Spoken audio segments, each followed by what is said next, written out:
Good afternoon, sir and ma'am. Ours is an industrial defined project, and our company is Micron Automation Systems Private Limited. Our project is based on collecting real time data monitoring, logging industrial process variables both off field and on field.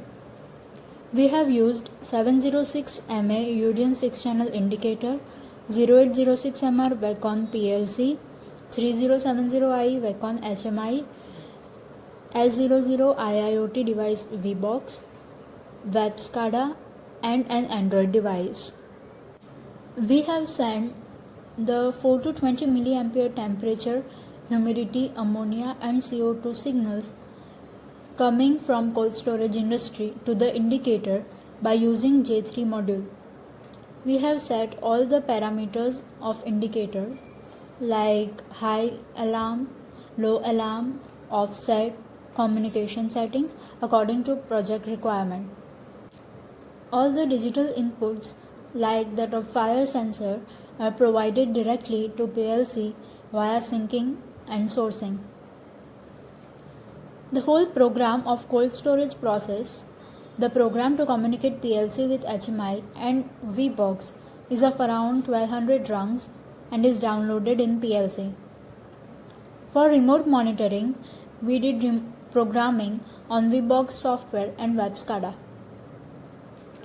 Right now the temperature is very low, as we can see the low temperature alarm, and only one compressor is on.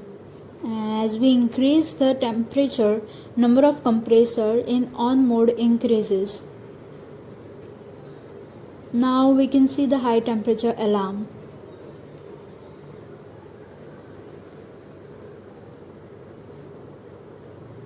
We can see the same in WebSCADA,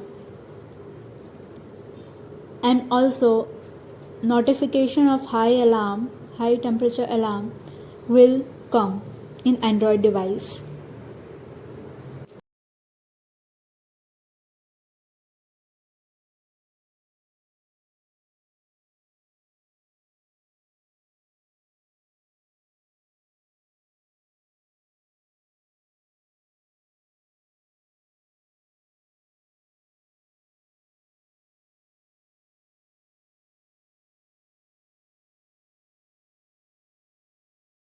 Moving to the fourth channel,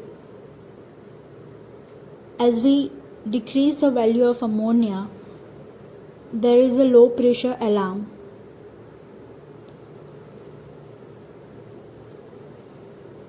As the level of ammonia rises and reaches its peak, the high pressure alarm turns on. We can see the notification of high alarm, high pressure alarm, and low pressure alarm in the device.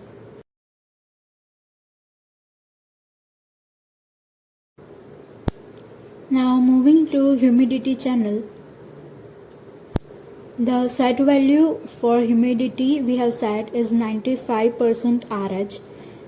So as soon as the humidity reaches that level, above that level, the dehumidifier automatically gets on.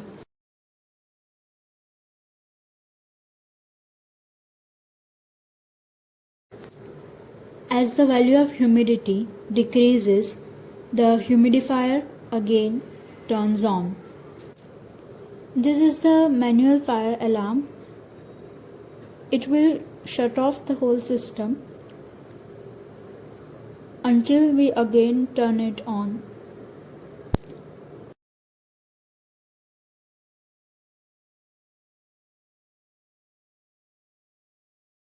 If the fire sensor detects the fire, the doors and ventilators gets open one by one according to the timer set, and the whole system gets shut off.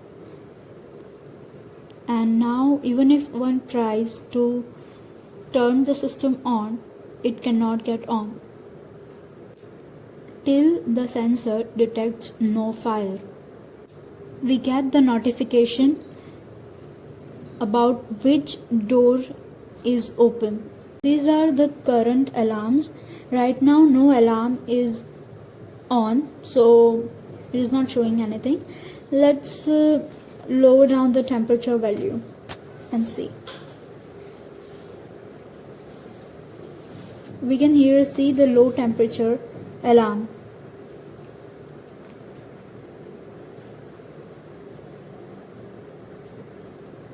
Let's change the value of ammonia. See, now we can say the high pressure alarm. As soon as they gain normal value, these alarms will disappear. They are non-retentive type. This is the alarm history. Here we'll see all the current alarms and also the previous alarms with exact time.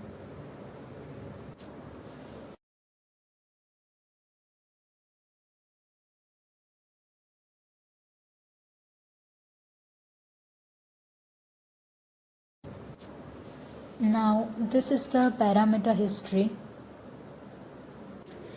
Here the variations in temperature, humidity, ammonia and carbon dioxide, their continuous values will be recorded. Here the sampling time is 0, thus it is showing no record in data record display. We can set this time as per our requirement. It defines after how much interval of time we want our present values to be recorded.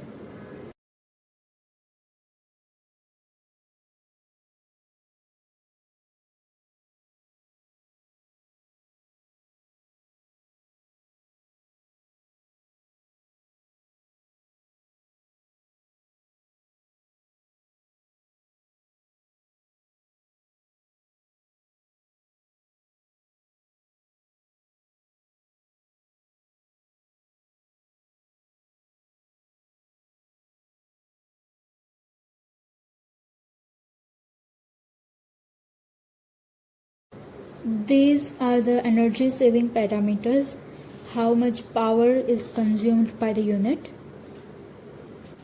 These are the compressor parameters. Runtime is an important parameter. We can find out from how long the compressor was in on state. Right now the temperature is low, so only one compressor is on, so let's increase the temperature. And yeah, we can reset the run time when we want.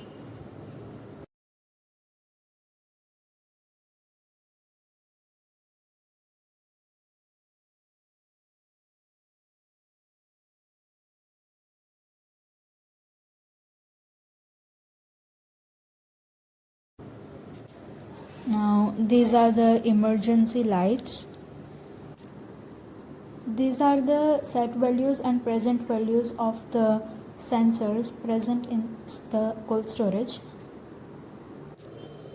We need to enter password to change and view important system parameters. Parameters like input specifications, scaling limits and number of channels currently needed active.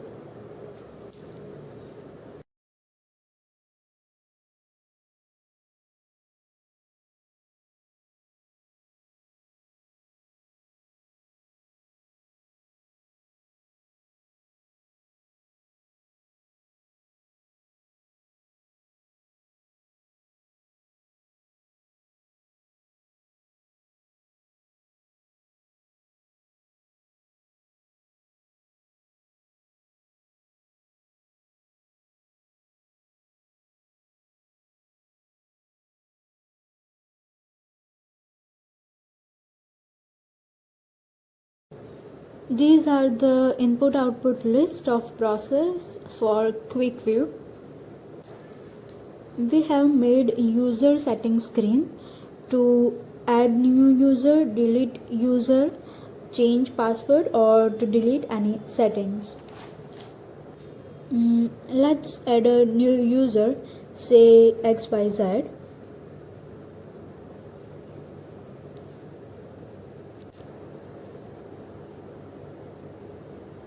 Now the user will be able to access the parameter settings.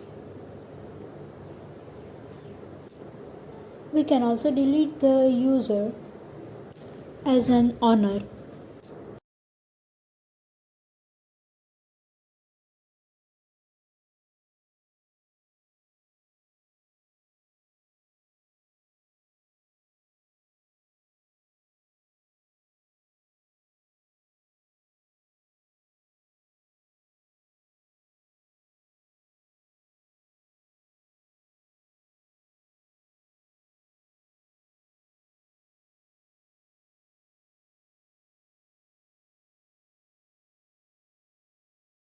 This is to start the auto screen option.